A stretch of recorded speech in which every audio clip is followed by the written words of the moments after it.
नमस्कार, दिन भर की बड़ी खबरों में आपका स्वागत है। मैं हूं आपके साथ आंचल। आज इस बुलेटिन में बात होगी संसद के बजट सत्र की शुरुआत में ही दबाव में दिखी मोदी सरकार की। महाकुंभ में हुए हादसे की शुरू हुई जांच की। जानेंगे चुनाव आयोग पर क्यों भड़के अरविंद केजरीवाल। एक देश एक चुनाव पर बनी जेपीसी की बैठक में क्या हुआ फैसला। देखेंगे हरियाणा सरकार में बढ़ते टकराव को। और बुलेटिन के आखिर में देखेंगे जाने माने कार्टूनिस्ट इरफान की किस खबर पर पड़ी तिरछी नजर। लेकिन दिन भर की तमाम बड़ी खबरों से पहले एक नजर आज की सुर्खियों पर।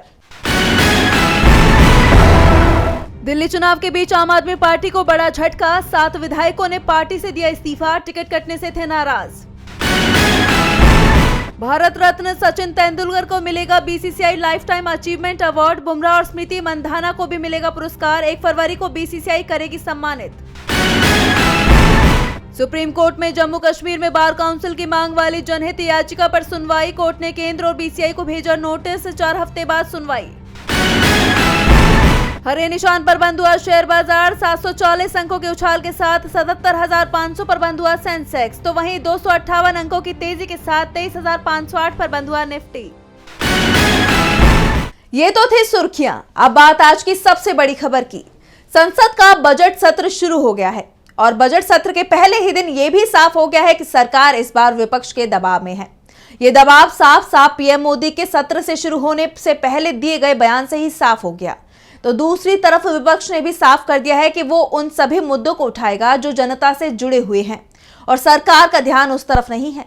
तो सत्र की शुरुआत में क्या कुछ रहा खास, जानने के लिए देखिए ये रिपोर्ट। संसद के बजट सत्र की शुरुआत राष्ट्रपति के अभिभाषण के साथ हो गई, लेकिन सत्र शुरू होने से पहले पीएम मोदी ने जो बयान दिया उससे साफ हो गया है कि सरकार बेहद दबाव में है। पीएम मोदी ने कहा, आपने देखा होगा शायद 2014 से पहले अब तक ये पहला संसद सत्र है जिसके 1-2 दिन पहले कोई विदेशी चिंगारी नहीं देखी गई, जिसमें किसी विदेशी ताकत ने आग लगाने की कोशिश नहीं की। मैंने हर बजट सत्र से पहले ये देखा था और हमारे देश में कई लोग इन चिंगारियों को हवा देने में कोई कसर नहीं छोड़ते। दरअसल संसद सत्र से पहले कई बार मोदी सरकार के खिलाफ बड़े खुलासे हुए हैं। पेगासस मामला हो या फिर रफाल या फिर हिंडनबर्ग, आमतौर पर इसे लेकर रिपोर्ट संसद सत्र के आसपास ही आई है। ऐसे में पीएम मोदी का बयान साफ संकेत दे रहा है कि वो दबाव में है। दूसरी तरफ सत्र की शुरुआत आज राष्ट्रपति के अभिभाषण से हो गई। 59 मिनट के भाषण में राष्ट्रपति द्रौपदी मुर्मू ने सरकार की उपलब्धियां गिनाई, तो कांग्रेस संसदीय दल की नेता सोनिया गांधी ने राष्ट्रपति के भाषण में बेहद नीरस करार दिया। सोनिया ने कहा कि अंत तक राष्ट्रपति बहुत थक गई थी, वो मुश्किल से बोल पा रही थी। राहुल गांधी ने भी राष्ट्रपति के भाषण को बोरिंग करार दिया। राहुल गांधी के तेवर से साफ दिखाई दिया कि वो सरकार को किसी तरह की राहत नहीं देंगे, जनता के मुद्दों को पूरी ताकत से उठाएंगे। संसद के बजट सत्र में सरकार की तरफ से 16 विधेयक पेश किए जा सकते हैं, जिसमें वक्फ संशोधन विधेयक भी शामिल है और इसे लेकर विपक्ष की तरफ से पूरी तैयारी कर ली गई। लेकिन उससे पहले सभी की नजरें 1 फरवरी को संसद में पेश होने वाले केंद्रीय बजट पर हैं, जिसे वित्त मंत्री पेश करेंगे। इससे पहले वित्त मंत्री ने आर्थिक सर्वे की रिपोर्ट पेश की, जिसमें चालू वित्तीय वर्ष यानी वर्ष 2025-26 में देश की अर्थव्यवस्था की रफ्तार 6.3 से 6.8 के बीच रहने का अनुमान जताया गया है। केंद्र की मोदी सरकार मुश्किल में दिखाई दे रही है, तो यूपी की योगी सरकार की मुश्किलें भी बढ़ती दिख रही हैं। महाकुंभ में हुए हादसे की जांच शुरू हो गई है। जांच टीम ने आज महाकुंभ का दौरा किया और भगदड़ क्यों हुई उसके कारणों की जांच शुरू कर दी गई है। जांच के बाद साफ होगा कि इसके पीछे दोषी कौन है। देखिए रिपोर्ट। प्रयागराज में आयोजित महाकुंभ में मची भगदड़ को लेकर योगी सरकार बुरी तरह से घिर गई है। जिस तरह से पूरे दिन भगदड़ की खबर को दबाया गया, ऐसे में सरकार पर सवाल उठ रहे हैं। सपा प्रमुख अखिलेश यादव का कहना है कि सरकार भगदड़ से जुड़ी हर बात को छिपा रही है। उन्होंने आरोप लगाया कि इस हादसे में जितने लोगों की जान गई उसकी संख्या छिपाई जा रही है। सरकार को उन्हें मुआवजा न देना पड़े इसलिए ये आंकड़े छिपाए जा रहे हैं। दरअसल बजट सत्र में हिस्सा लेने के लिए सपा सांसद दिल्ली पहुंचे थे। इस दौरान उन्होंने योगी सरकार से लेकर मोदी सरकार पर निशाना साधा। अखिलेश ने कहा कि बजट पे बाद में बात होगी, पहले महाकुंभ पर चर्चा होगी। अखिलेश यादव ने कहा कि हादसों की सच्चाई और आंकड़े छिपाना एक अपराध है। जब आपने प्रचार इतना किया तो इंतजाम क्या किया? अब तो साधु संत भी कहने लगे हैं कि आप झूठे हैं। इस बीच इलाहाबाद हाईकोर्ट में भी एक पिटीशन दाखिल की गई है। महाकुंभ में मौनी अमावस्या पर हुई भगदड़ की सीबीआई जांच की मांग को लेकर इलाहाबाद हाईकोर्ट में लेटर पिटीशन दाखिल की गई, जिसमें दोषी अधिकारियों के निलंबन और सुरक्षा व्यवस्था को मजबूत करने की मांग की गई है। इस लेटर पिटीशन में चीफ जस्टिस से सुओ मोटो लेते हुए जल्दी सुनवाई की अपील की गई। जबकि सुप्रीम कोर्ट में पहले से ही मामले से जुड़ी एक जनहित याचिका दाखिल की जा चुकी है, जिसमें केंद्र सरकार, यूपी समेत सभी राज्य सरकारों को पक्षकार बनाया गया है। वहीं घटना की जांच करने के लिए न्यायिक आयोग प्रयागराज पहुंच गया है। रिटायर्ड जज हर्ष कुमार के नेतृत्व वाली 3 सदस्यों की टीम मेला क्षेत्र पहुंची। ये आयोग सरकार को 1 महीने में अपनी रिपोर्ट सौंपेगा। देखा जाए तो हादसे की जांच शुरू हो गई है। कोर्ट में न्याय की अपील की जा रही है, लेकिन सवाल ये उठ रहे हैं कि घटना की जिम्मेदारी कौन लेगा। अगर सरकार सच छुपा रही है तो किसे बचाने की कोशिश की जा रही है। साफ है, योगी सरकार बुरी तरह से फंस गई है। विपक्ष की तरफ से महाकुंभ में एक के बाद एक हो रहे हादसों को लेकर योगी सरकार पर सवाल उठाए जा रहे हैं। तो सवालों में इस समय चुनाव आयोग भी आ गया है। दिल्ली के पूर्व सीएम अरविंद केजरीवाल ने चुनाव आयोग पर तीखा हमला बोला है। उन्होंने चुनाव आयोग के नोटिस का जवाब भी दिया। तो क्या कुछ कहा केजरीवाल ने, देखिए इस रिपोर्ट में। दिल्ली चुनाव के बीच जारी यमुना विवाद को लेकर अपना जवाब दाखिल करने दिल्ली के पूर्व सीएम और आम आदमी पार्टी के संयोजक अरविंद केजरीवाल चुनाव आयोग के दफ्तर पहुंचे। इस दौरान सीएम आतिशी और पंजाब के सीएम भगवंत मान उनके साथ रहे।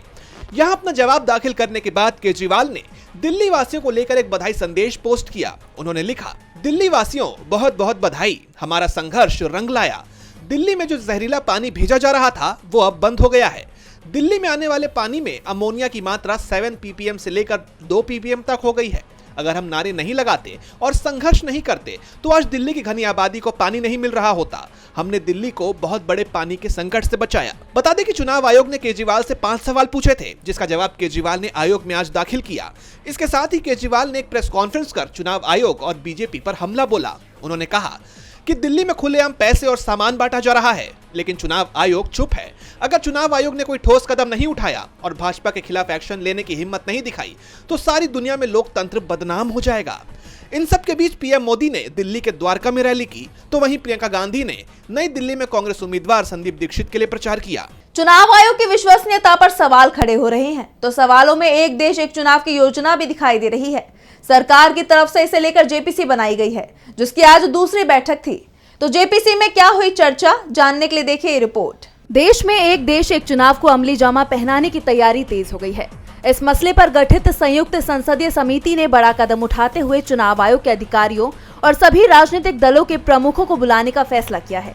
इनसे संविधान संशोधन विधेयक पर राय ली जाएगी, ताकि इसे लागू करने की प्रक्रिया को आगे बढ़ाया जा सके। बैठक की अध्यक्षता भाजपा सांसद पीपी चौधरी ने की, जिसमें शामिल होने सत्ता पक्ष और विपक्ष दोनों के ही सांसद पहुंचे। बैठक में शामिल होने के लिए जाते हुए सांसदों का वीडियो भी सामने आया है।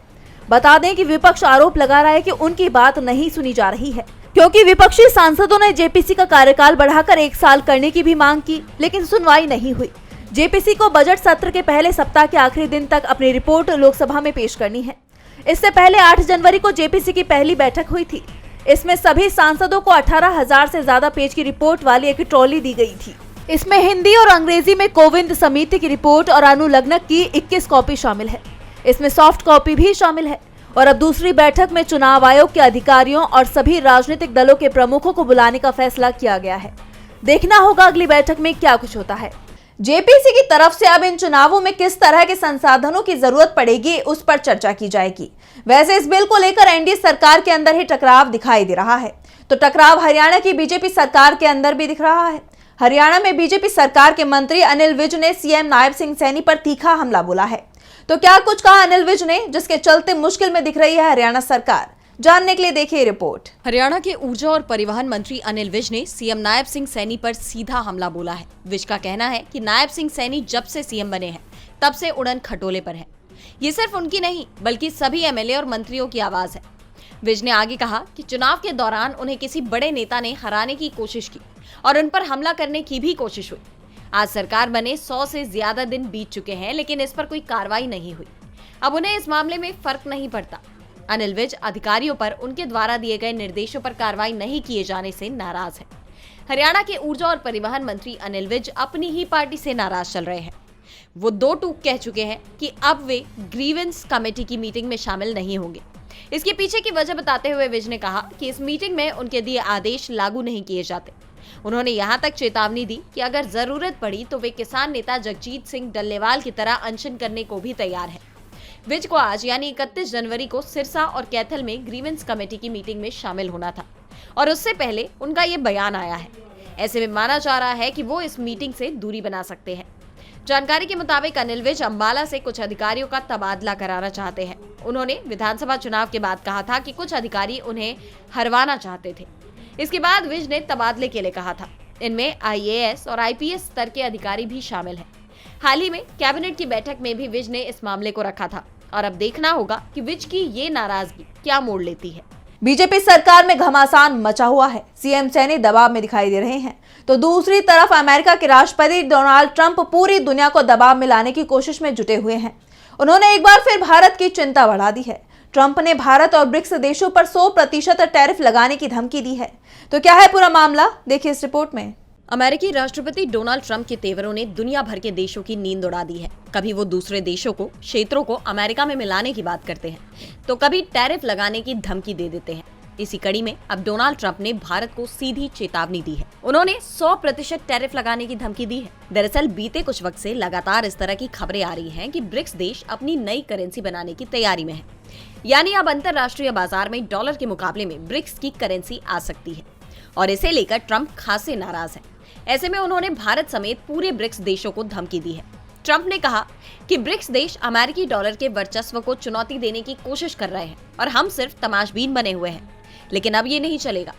हम चाहते हैं कि ये हॉस्टाइल देश अमेरिकी डॉलर के वर्चस्व को चुनौती देने के लिए ना तो नई ब्रिक्स करेंसी बनाए और ना ही किसी अन्य करेंसी को सपोर्ट करे। अगर ऐसा नहीं किया गया तो ब्रिक्स देशों पर 100% टैरिफ लगाया जाएगा। वो यही नहीं रुके। ट्रंप ने आगे कहा कि अगर ब्रिक्स देशों ने ऐसा नहीं किया तो इनके लिए अमेरिकी बाजार के दरवाजे पूरी तरह से बंद हो जाएंगे। उन्हें कोई और बाजार ढूंढना होगा। ये मुमकिन ही नहीं है कि ब्रिक्स देश इंटरनेशनल मार्केट में अमेरिकी डॉलर की जगह किसी अन्य करेंसी को तवज्जो दें। आपको बता दें कि ये पहली बार नहीं है जब ट्रंप ने इस तरह की धमकी दी हो। सत्ता ग्रहण करते ही ट्रंप ने सभी ब्रिक्स देशों को चेतावनी दी थी और अब एक बार फिर उन्होंने अपनी बात दोहराई है। ऐसे में सवाल ये उठ रहे हैं कि क्या ट्रंप के कार्यकाल में ब्रिक्स देशों के साथ अमेरिका का तालमेल बिगड़ जाएगा। सवाल भारत अमेरिका के संबंधों को लेकर भी उठ रहे हैं। ट्रंप की धमकी का असर ब्रिक्स की बैठक में दिख सकता है। वैसे ट्रंप भारत को पहले भी कई मामलों में सीधी चेतावनी देते रहे हैं। इस बीच भारतीयों को एक और चीज जान लेना जरूरी है। 1 फरवरी से कई बदलाव हो रहे हैं जिसका सीधा असर लोगों की जेब पर पड़ने वाला है। तो क्या है ये बदलाव, देखिए इस रिपोर्ट में। 1 फरवरी को जहां एक और संसद में वित्त मंत्री केंद्रीय बजट पेश करेंगी, तो वहीं इस तारीख से देश भर में कई बदलाव भी होने जा रहे हैं जिसका सीधा असर आम आदमी की जेब पर पड़ेगा। तो जानते हैं 1 फरवरी को होने वाले इन बदलावों के बारे में। पहला, रसोई गैस की कीमतों में बदलाव। हर महीने की 1 तारीख को LPG की कीमतों में बदलाव होता है। सरकारी तेल कंपनियां बाजार के मुताबिक घरेलू और कमर्शियल सिलेंडर की कीमतों में बदलाव करती है। जनवरी में कमर्शियल सिलेंडर की कीमतें घटी थी, लेकिन 1 फरवरी को फिर से दाम बढ़ या घट सकते हैं। दूसरा, UPI में होगा बड़ा बदलाव। UPI ट्रांजैक्शंस को लेकर 1 फरवरी से नए नियम लागू होने जा रहे हैं। नेशनल पेमेंट्स कॉर्पोरेशन ने कुछ UPI ट्रांजैक्शंस को ब्लॉक करने का फैसला लिया है। इसके तहत जिन UPI ID में विशेष कैरेक्टर यानी स्पेशल कैरेक्टर्स होंगे, उनसे ट्रांजैक्शन करना मुमकिन नहीं होगा। डिजिटल पेमेंट का इस्तेमाल करने वालों को इस बदलाव से सतर्क रहना चाहिए। तीसरा, मारुति बढ़ाएगी अपनी कारों के दाम। मारुति सुजुकी 1 फरवरी से कार के दाम बढ़ाने जा रही है। मारुति ने ऐलान करते हुए बताया कि कार के अलग अलग मॉडलों की कीमत में 32,500 रुपए तक की बढ़ोतरी की जाएगी, जिसमें Grand Vitara, Ciaz, Baleno, Ertiga, Brezza, Dzire, Swift, WagonR और ऑल्टो K10 आदि कार शामिल हैं। बैंकिंग नियमों में बदलाव। 1 फरवरी से कोटक महिंद्रा बैंक अपने ग्राहकों के लिए बैंकिंग सेवाओं और शुल्क से जुड़े कुछ बदलाव करने वाला है। 1 फरवरी से लागू होने वाले इन बदलावों में फ्री ATM ट्रांजैक्शन लिमिट और अन्य बैंकिंग सुविधाओं की फीस में संशोधन शामिल हो सकता है। ATF के दाम। LPG के साथ ही ऑयल मार्केटिंग कंपनियों द्वारा हवाई ईंधन एयर टरबाइन फ्यूल यानी ATF के दाम में संशोधन किया जाता है। बीते कुछ महीनों पर नजर डालें तो इसकी कीमतों में कटौती की गई है और इस बार भी ऐसी ही उम्मीद जताई जा रही है। इसमें किसी भी तरह का कोई भी बदलाव हवाई यात्रा करने वालों की जेब पर बोझ को बढ़ा या घटा सकता है। और बुलेटिन के आखिर में देखेंगे जाने माने कार्टूनिस्ट इरफान की किस खबर पर पड़ी तिरछी नजर।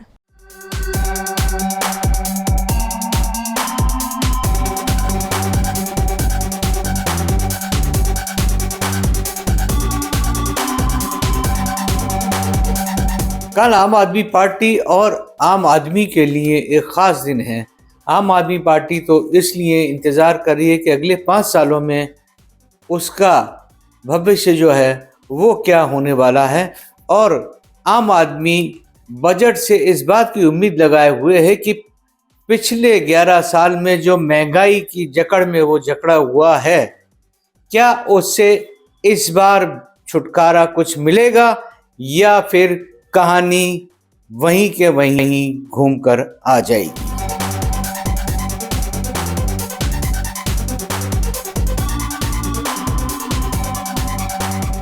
बहुत बहुत शुक्रिया इरफान जी। तो आज इस बुलेटिन में इतना ही। आप देखते रहिए टीवी लाइव। नमस्कार।